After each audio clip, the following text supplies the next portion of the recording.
शिर्डी येथील जागृत देवस्थान ग्रामदैवत श्री भैरेश्वर मंदिराचे बांधकाम नुकतेच पूर्ण झाले आहे। या देवाची यात्रा 13 एप्रिल रोजी संपन्न होत असून यात्रेच्या मुख्य दिवशी श्री भैरेश्वर मंदिराच्या पालखीवरती हेलिकॉप्टरने पुष्पवृष्टी करण्यात येणार आहे। या पुष्पवृष्टीचे जाहीर सवाल 12 मार्च गुरुवार 2024 रोजी सायंकाळी 6 वाजता होणार आहे। भाविकांनी व ग्रामस्थांनी या जाहीर सवालामध्ये भाग घेऊन पुण्यकर्म साधावे असे आवाहन श्री भैरेश्वर बांधकाम युवक यात्रा कमिटीचे अध्यक्ष प्रमोद उदगावे व माजी सरपंच राहुल सूर्यवंशी रविवारी शिरोळ येथे झालेल्या पत्रकार परिषदेत केले।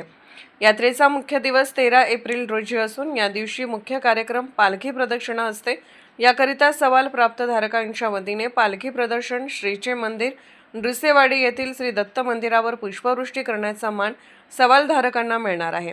या मंदिराचे बांधकाम गेल्या वर्षी पूर्ण झाले असून गेल्या वर्षी कलशारोहणाचा कार्यक्रम मोठ्या उत्साहात संपन्न झाला आहे।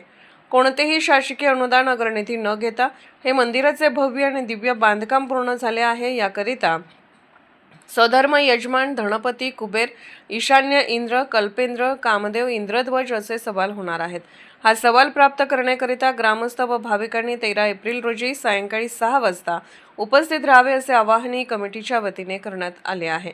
या पत्रकार परिषदेत अशोक चौगले पैलवान व प्रशांत राजगोंडा पाटील यांनी सवाल कार्यक्रमाची सविस्तर माहिती दिली। यावेळी धनाजी भोसले, अनिल रोजे, संदीप चौगले, प्रकाश गंगाधर, अभिनंदन पाटील, सूरज मुलानी, अनिल रोजे, शीतल पाटील, रवींद्र गुरव, निखिल पाटील, राजू शिरगावे, प्रशांत पाटील, कुलदीप बणिजवाडे, संकेत पाटील, अमोल उदगावे, रवी पाटील, सागर पवार, संदीप रोजे, रोहन ढेकळे, अक्षय बन्ने, प्रतीक बन्ने, निशांत बन्ने, शेवटी आभार यात्रा कमिटीचे उपाध्यक्ष शिवम लंबे यांनी मानले। SK news Shirdi Suresh Kamble. शिर्डी गावचे श्रद्धास्थान जागृत देवस्थान ग्रामदैवत श्री भैरेश्वरची यात्रा प्रतिवर्षाप्रमाणे यावर्षी अतिशय उत्साहाने करण्याचे ठरवले आहे। कारण यावर्षी गेली 12 वर्षाचे सातत्यानं बांधकाम समितीच्या वतीने जे बांधकाम चालू ते पूर्ण झाले आहे, त्याचं कलर काम झालेलं आहे, सुशोभीकरण झाले आहे। त्या निमित्ताने यावर्षी मंदिराचं काम पूर्ण झाल्याचे आनंद उत्सव साजरा करण्यासाठी शिर्डीतील सर्व ग्रामस्थ, सर्व तरुण मंडळ, सर्व सेवा संस्था, पतसंस्था, गावातील सर्व बांधवांनी मिळून यावर्षी यात्रेच्या मुख्य दिवशी हेलिकॉप्टरने पुष्पवृष्टी करण्याचे ठरवले आहे। आणि त्या पुष्पवृष्टीच्या निमित्ताने येणाऱ्या 12 तारखेला श्री भैरेश्वर मंदिरासमोर पुष्पवृष्टीचे सवाल काढण्याचे आहे। पुष्पवृष्टीचे 6 सवाल काढण्याचे, हेलिकॉप्टरचे 6 सवाल काढण्याचे भैरेश्वर यात्रा कमिटीच्या वतीने ठरवले आहे। 6 मुख्य मानाचे सवाल काढले जातील आणि या सवालामध्ये कमीत कमी 5 ते 6 लोकांना आपल्या परिवारासह बसता येईल।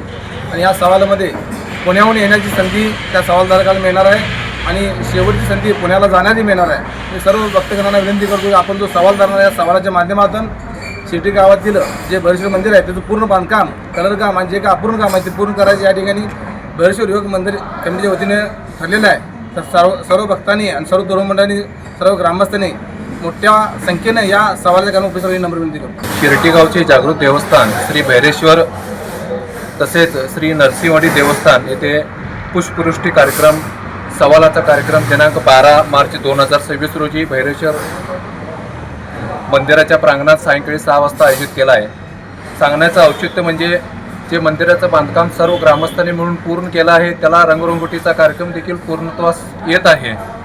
गावातील युवक यात्रा कमिटीनं पुष्पवृष्टीचं कार्यक्रमाचं आयोजित केलेलं आहे। मग त्यासाठी मानाचे असे 6 सवाल काढायचं आयोजित आहे।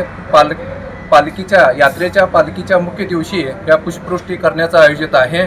त्यासाठी सर्व भक्तगणांनी यासाठी आत्तापर्यंत सहकार्य केलेलंच आहे। इथून पुढं सर्व ग्रामस्थ व शिर्डी सर्व ग्रामस्थ मिळून हा कार्यक्रम आयोजित करण्याचं नियोजित आहे। तरी सर्व भक्तगणांनी 12 मार्च 2026 रोजी सायंकाळी 6 वाजता भैरेश्वराच्या प्रांगणात उपस्थित राहावे असं मी आवाहन करतो।